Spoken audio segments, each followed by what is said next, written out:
नमस्कार। तो एशिया के पर्सपेक्टिव में हमने अपना पश्चिमी एशिया, वेस्ट एशिया देखा, मिडल ईस्ट देखा, हमने मध्य पूर्व एशिया देखा।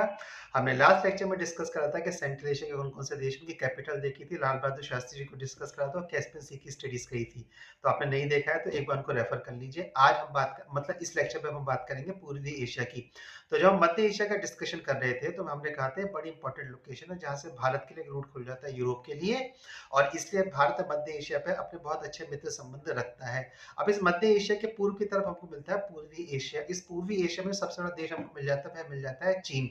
अब यहाँ पे थोड़ी असमंजस की स्थिति है। चीन के उत्तर में हमको मिलता है रूस और रूस अपने आप को यूरोप में काउंट करके चलता है और यूरोप वाले उसको गोद लेने के लिए तैयार नहीं है।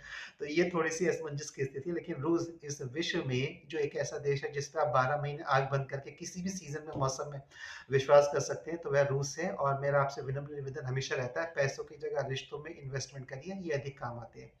अब चूंकि अब रूस अपने आप को यूरोप में लेके चलता है, इसलिए चीन एशिया के सबसे बड़े देश के ऊपर निकल के आता है। चीन के उत्तर में हमको मिल जाता है मंगोलिया और चीन के दक्षिण में या दक्षिण पूर्व में हमको दो एडमिनिस्ट्रेटिव यानी कि विशेष प्रशासनिक स्थल मिलते हैं, क्षेत्र मिलते हैं, जिनको हम बोलते हैं हांगकांग और मकाओ। ये अपने आप में स्वतंत्र देश नहीं है, चीन के एडमिनिस्ट्रेशन काम करते हैं, लेकिन इनका एडमिनिस्ट्रेशन अपने आप में इंडिपेंडेंट रूप से वहां के लिए काम करता है।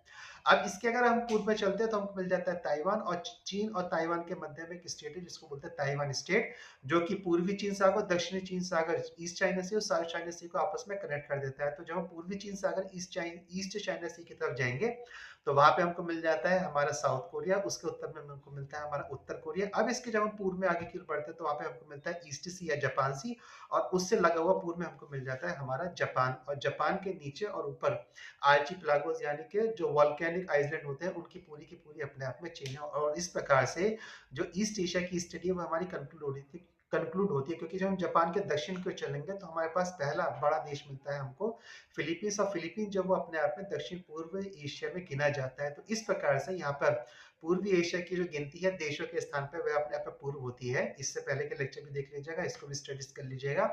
चैनल को सब्सक्राइब कर लीजिएगा, वीडियोस को लाइक करते रहिएगा, अपना समर्थन मेरे को देते रहिए, क्योंकि अगले लेक्चर में हम लोग देखने वाले साउथ ईस्ट एशिया अर्थात दक्षिण पूर्व एशिया और अंत में देखेंगे अपने दक्षिण एशिया को। और इस प्रकार से हम देशों की जो गिनती है जो मैं आपको बता रहा हूँ मौखिक रूप से, वह हम अपने आप में पूरी करेंगे। तो मिलता हूँ नेक्स्ट लेक्चर में, तब तक के लिए जय हिंद और वंदे मातरम।